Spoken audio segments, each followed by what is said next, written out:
bro, I did not want to be in a wheelchair for the rest of my life. Or, dude, it's super hard. Bro, it was just mentally hard. Yeah.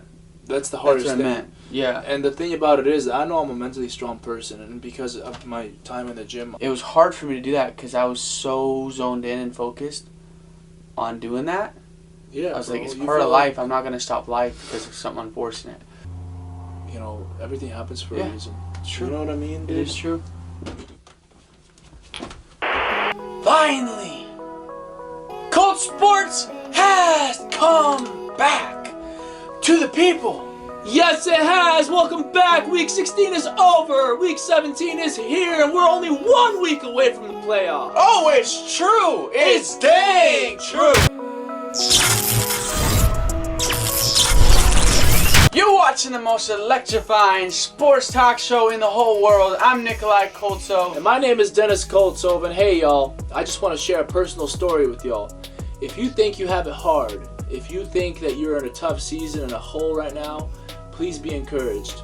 About 8 years ago, I had a crazy accident. I broke both my legs backwards, snapped them in half, had all my ligaments torn.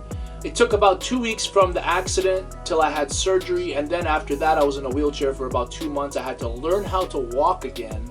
I had to learn how to function again, and it broke my heart because my doctor said I probably could never walk normally again. And my life was literally up in the air, and I did not know what I was gonna do. I did not know how to react. But my body wanted to react by giving up, but my mind was like, I'm not gonna give up. I wanted to be at the gym. I wanted to get back in shape. I wanted to start squatting again. I wanted to start doing leg exercises. I was not gonna let this stop me. So if anybody is going through something hard right now, please don't let it stop you, because here I am. I'm walking. I'm perfectly normal. I play all the sports that I want. I'm active. I have no injuries, no re-tears, and I've been blessed to walk normally again. So there's challenges in life, but you can overcome them. Come on. You can overcome them. It's all about right here. It's all about your mentality. Oh, it's true. It's dang true. Thanks for sharing, by the way. That was really cool. A lot of people don't know that. Yeah, it's just an inspiring story. Probably one of the most inspiring people I've ever met is this guy. He happens to be my brother. So sweet. It's the truth. People have no idea he's gone through some of the worst pain that you could ever go through in terms of sports injuries and that kind of thing. He absolutely still active. Alright, well, week 16 is in the books. We had the Vikings go to New Orleans and play New Orleans. And, so Dennis, what happened? Well, the Vikings team that I wanted to show up showed up, but their defense didn't. Big difference when the offense shows up and the defense doesn't. In fact, the Saints, Drew Brees, their quarterback, threw 2 interceptions and 0 touchdowns. Yeah. And yet, they demolished the Vikings 52-33. Alvin Kamara, that's my excuse. I mean, he scored 6 touchdowns. What do you expect? It's crazy.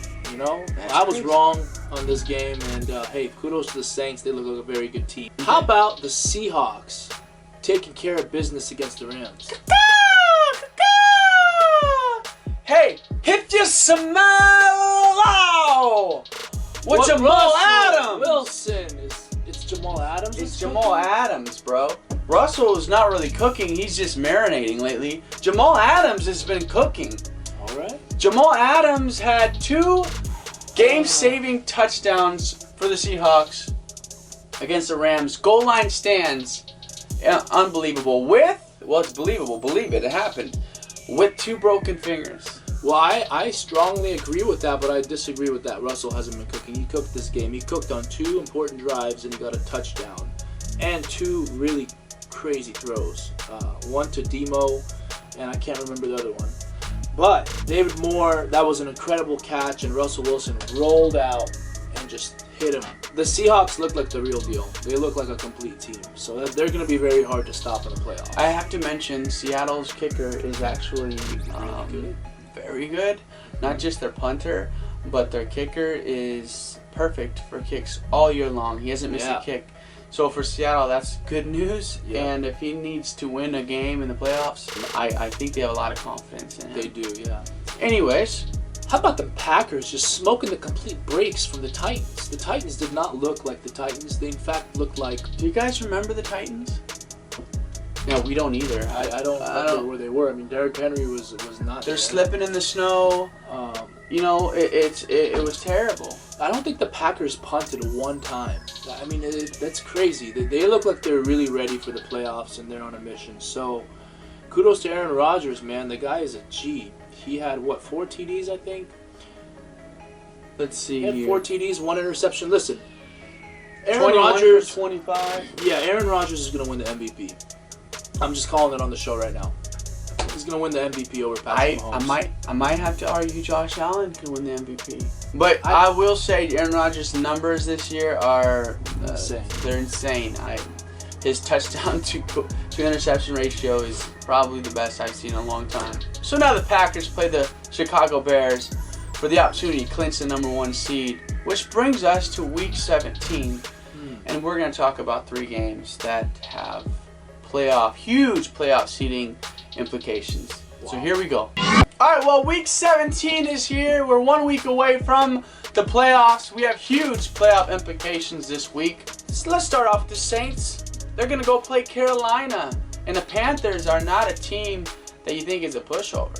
No. They're not. They've actually been in most games this year and just came off a huge win. So I am excited for this game.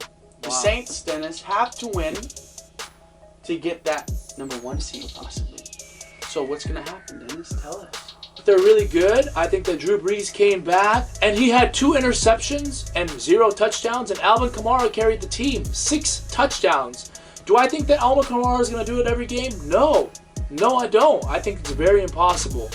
I don't know if he's going to make a 6-touchdown game happen again in his career. I'll tell you what I do know, though. The Saints are a good team. They're riding really, really, really strong, and they're not going to get a huge victory. They're going to get a small one. They're going to win by 3 on a field goal, and they're going to take care of business.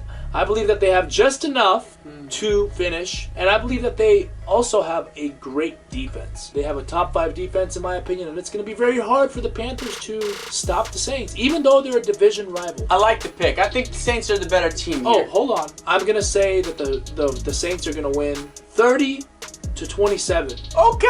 Okay. Now, if Brees continues to play like he's been playing the last couple games, which is mediocre at best, not so good, doesn't look comfortable out there, especially coming after such a big injury, broke his ribs. Now, here's the thing. Well, another man broke the ribs. Another man landed on him and broke the ribs. After Drew Brees came back from broken ribs, he hasn't looked the same. I'm concerned for the Saints. I'm concerned if they get a team that stops the running game for them, stops Kamara. I'm afraid that Drew Brees is not 100%. Wow. I don't think this team is going to be able to have its way. So, that brings me to my prediction. The Carolina Panthers, I predict, will upset the New Orleans Saints. What? Yes, Dennis. The New Orleans Saints season is going to be a disappointment after they lose not just to the Panthers, but they're going to be one and done in the playoffs. Yeah, you got to let us know the score, man. Oh, it's going to be a nice, low-scoring game in the first half. Second half, things are kind of blow open. It's going to be 31-28. Well, the Panthers are going to win on a game-winning field goal. Sorry, Saints. This is not a give-me. This is not an easy win. I could see this happening, too. I could see this happening. I mean, it could go either way, but I'm not going to change my prediction. I still think the Saints are going to win. Saints for me, Panthers for him. On to our next game. The Green Bay Packers are playing the Chicago Bears in Chicago. Last time these two teams faced, the Green Bay Packers blew them out of the water, completely dismantled their team. Over the last 3 games, the Chicago Bears, Nick, have been 36 points they've been averaging. Over the last 4 games. Over the last not 3, 4 but games. 4 games, they've actually scored 36 points on average. Wow. So, don't sleep on the Bears. Yeah. The Bears need this game just as much as the Packers need it too. Well, actually, they need it more. The Packers already got a playoff spot. They're just fighting for the 1 seed. They win, they get the 1 seed. Yeah. Aaron Rodgers is an MVP. He's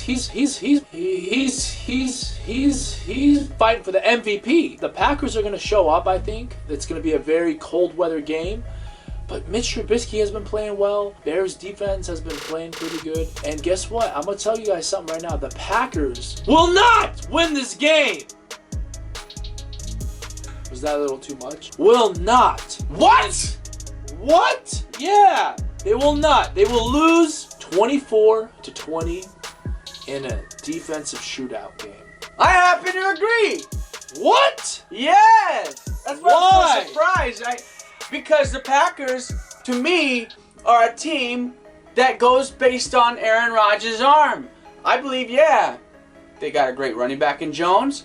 But if Rodgers has an off day and you pressure Rodgers, that team, I think, is dismantled. So This happened earlier in the year against the Bucks, by the way. So, on that note, I expect the Bears to fight for their playoff lives. I expect them to pressure Rodgers. I expect them to blitz him, put packages together. I expect Rodgers not to have his way in Chicago, but the Bears to sneak out with a 3-point victory, and it's going to be 31-28. Bears. Wow! Yeah, absolutely. Wow! Which sets up the Seattle Seahawks as the #1 seed in the NFC. Who would have thought they were given a 5% chance before the week that they'd get the 1 seed? Yeah, that's the chances of the Panthers and the Bears winning together. It's 5%. So I don't know how right you are there, but you are a gambler, my man. I'm not a gambler. I see opportunity. I see something, but I see us sitting here a week from now, and the Seahawks are the 1 seed. I think that the 2 underdogs are going to pull it off this week. The Bears and the Panthers. I think they're both going to win. Huge games. Highly unlikely, but I still believe it's going to happen. Dennis, you don't think it's going to happen? No, I think... It doesn't matter what you think. Because what matters is what the people think at home. What they think. What do you think? Who's going to win this weekend? Who's your team that you think is going to win the Super Bowl this year? We want to know right in our comments. Don't forget to subscribe, share, like with all your friends if you like this show.